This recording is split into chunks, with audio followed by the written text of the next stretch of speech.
أعوذ بالله من الشيطان الرجيم.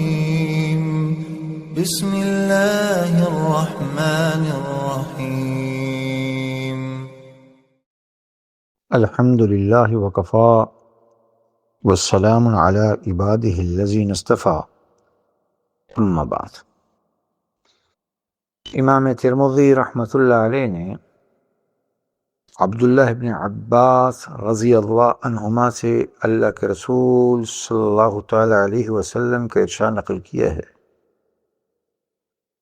کہ نزل الحجر الاسود من الجنة وهو اشد بیاضا من اللبن فسودته خطایا بنی آدم، کہ حجر اسود جس کے لغوی معنی ہے کالا پتھر، یہ مکہ مکرمہ میں مسجد حرام میں کعبۃ اللہ میں ایک کونے میں نصب ہے۔ حضور نے فرمایا یہ حجر اسود جنت سے اس حال میں اترا تھا کہ وہ دودھ سے بھی زیادہ سفید تھا، پھر انسانوں کے گناہوں نے اس کو سیاہ کر دیا۔ معلوم یہ ہوا کہ حجر اسود جنت کا پتھر ہے، اور یہ بھی معلوم ہوا حضور کی خبر سے کہ جب اللہ کی جانب سے نازل ہوا تھا تو یہ دودھ سے زیادہ سفید تھا، اور آج جو یہ سیاہ ہو گیا تو اس کی وجہ بھی حضور نے بیان کر دی کہ انسانوں کے گناہوں کی وجہ سے یہ سیاہ ہو گیا۔ معلوم یہ ہوا کہ پتھر انسانی زندگی پر اثر نہیں ڈالتے، بلکہ انسانوں کے اعمال پتھروں تک پر، حتیٰ کہ جنت کے پتھر پر بھی اس کے اثرات اور نحوست پڑتی ہے۔ بہرحال طواف کی سنتوں کا تذکرہ چل رہا تھا، طواف اور طواف کے احکامات۔ تو آج کی نشست میں ہم طواف کی سنتیں ان کا تذکرہ کریں گے۔ تو پہلی سنت یہ ہے کہ حجر اسود کا استلام کرنا۔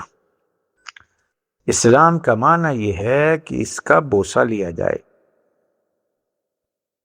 اور اتنا اجر کا معاملہ ہے کہ جنت کا پتھر ہے۔ اور ابن خزیمہ کی روایت عبداللہ ابن عباس رضی اللہ عنہما سے مروی ہے کہ ان لہذا الحجر لسان و شفتین، کہ قیامت کے دن اللہ اس حجر اسود کو ایک زبان اور دو ہونٹ دیں گے، یشہدان، یہ گواہی دیں گے حجر اسود کی زبان اور دونوں ہونٹ، لمن استلمہ یوم القیامہ بحقہ، ہر اس شخص کے حق میں گواہی دے دیں گے جس نے ایمان کی حالت میں حق اور اللہ کو برحق اور اس کو اللہ کا حکم اور نبی علیہ السلام کی سنت سمجھتے ہوئے اس کا استلام کیا ہو، اس کا بوسہ لیا ہو۔ تو لہذا اگر ہمت ہو اور واقعہ اور جگہ مل جائے کسی کو تکلیف دیے بغیر، تو حجر اسود کا بوسہ لینا یہ سنت ہے، اور استلام طواف کے دوران میں استلام حجر اسود کا کرنا سنت ہے۔ ورنہ اس کی جانب اشارہ کر دینا یہ بھی استلام کے حکم میں آگے میں بیان کر دوں گا۔ خاص طور پر جب حج کے احرام باندھا ہو یا عمرے کا احرام باندھا ہو، احرام کی چادروں میں ہوں، احرام کی پابندیاں لاگو ہیں، اس وقت حجر اسود کو فزیکلی جا کر چومنا یہ مناسب نہیں ہے، اس لیے کہ صحابہ کے دور سے حجر اسود کو یا کعبۃ اللہ کو خوشبو لگائی جاتی ہے، تو اگر حاجی صاحب وہاں پر تشریف لے گئے تو یہ عین ممکن ہے کہ حجر اسود کی خوشبو سے یہ مستفید ہوں، جو حج کے احرام اور جو احرام کے منافی ہے، اس سے بچنا ہے۔ طواف کی سنتوں میں سے دوسری سنت یہ بھی ہے کہ طواف کی ابتدا ہوگی حجر اسود کے سامنے سے۔ 4 کونے ہیں، تو وہ کونا جو حجر اسود کا کونا جہاں سے ہے، اور آج کے دور میں اس کی علامت یہ ہے کہ اس کے بالکل عین محاذات پر سبز لائٹ لگا دی ہے، اور اس کی اور علامت یہ ہے کہ اس کی حجر اسود کی بائیں جانب کہ اس سے آگے کا جو طواف کیا جائے گا وہ کیا ہے کہ وہاں کعبۃ اللہ کا دروازہ ہے، یہ علامت ہے اس کی کہ یہاں حجر اسود، تو یہاں سے شروع کیا جائے گا طواف۔ اور ابتداء میں حجر اسود کا جب طواف شروع کرنے لگے گا یا کرنے لگے گی، حجر اسود کی جانب اور کعبۃ اللہ کی طرف منہ کرے گا، اس کو استقبال کہتے ہیں۔ جیسے نماز میں ہم بیت اللہ کی جانب منہ کرتے ہیں، ایسے اس کنارے میں حجر اسود کے بالکل سامنے محاذات میں اس کی طرف منہ کر کر پہلی دفعہ ہاتھ اٹھائے گا، اور پھر دوسری دفعہ اگر موقع ملے تو چوم لے، ورنہ دوبارہ ہاتھ اٹھائے گا۔ پہلی دفعہ ہاتھ اٹھائے گا استقبال کرتے ہوئے کانوں کی لو تک، اور پھر وہاں سے ہاتھ نیچے ڈال دے گا، چھوڑ دے گا۔ پھر دوبارہ ہاتھ اٹھائے گا استلام کرتے ہوئے، اگر یا تو حجر اسود قریب ہو تو اپنے ہاتھ رکھے اس پر، اور اگر نہیں قریب یا احرام کی حالت میں ہے قریب بھی ہو تو پھر اس کی جانب دوبارہ اس کی طرف منہ کرتے ہوئے ہاتھ اٹھائے گا، لیکن یہ ہاتھ سینے تک ہوں گے، یعنی حجر اسود پر ہیں ہاتھ۔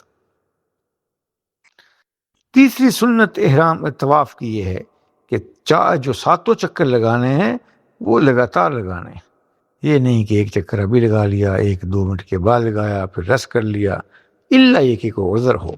اور عذر کیا؟ نماز کے درمیان میں نماز کا وقفہ شروع ہو گیا۔ ہاں، اگر وضو ٹوٹ گیا تو پھر علماء بیان کرتے ہیں کہ اگر 4 چکر یا اس سے زیادہ لگا چکا ہے تو پھر تو جہاں ٹوٹا ہے اس جگہ کا دھیان رکھ لے، وضو کر کر آئے اور پھر وہیں سے شروع کر لے۔ اور اگر 4 چکر سے کم ہیں، جو اکثر سے کم ہوگا، 7 میں سے 4 اکثر ہیں، تو پھر شریعت کا حکم ہے کہ اکثر کے لیے کل ہی کا حکم ہوا کرتا ہے۔ لیکن اگر اکثر سے کم ہے، 1 چکر ہی ہوا تھا کہ وضو ٹوٹ گیا، تو پھر جا کر وضو کرے اور نئے سرے سے طواف شروع کرے۔ طواف کی سنتوں میں سے یہ بھی ہے کہ انسان کے بدن اور انسان کے کپڑے وہ ظاہری ناپاکی سے پاک ہو۔ مسلمان اس کا اہتمام، وہ سیاب کا فساخر، قرآن نے فیصلہ دیا کہ جب اللہ کے سامنے پیش ہوں تو خوب جسم بھی پاک ہو، کپڑے بھی پاک ہوں، نیت بھی پاک ہو، یہ سب کا سب پاکیزہ۔ اور طواف کی 6ٹھی سنت یہ ہے کہ طواف کے بعد اگر سعی کرنی ہے، صفا اور مروہ کرنی ہے، اور آپ حالت احرام میں ہیں تو پھر آپ نے استباء بھی کرنا ہے۔ استباء کہتے ہیں کہ چادر کو، جو اوپر والی چادر ہے، اس کو دائیں کندھے کے نیچے سے گزار کر بائیں کندھے پر ڈال دیا جائے۔ یہ طواف ہی کی سنت ہے، نہ طواف سے پہلے یہ سنت ہے، نہ طواف کے بعد سنت ہے۔ آپ لوگوں کو دیکھیں گے اسلام آباد ایئرپورٹ پر ہی یہ اس کندھے کو ننگا کر لیتے ہیں، خلاف سنت ہے۔ طواف شروع کرنے لگو تو یہ استباء کر لو، جیسی طواف مکمل ہو تو استباء ختم۔ اس کے بعد جو 2 نفل پڑھیں وہ استباء وہ جو ہے کندھے کو کور کر کر پڑھیں۔ اور رمل، کہ پہلے 3 چکروں میں پہلوانی دکھانا، مٹک کر چلنا، یہ بھی سنت ہے طواف کی۔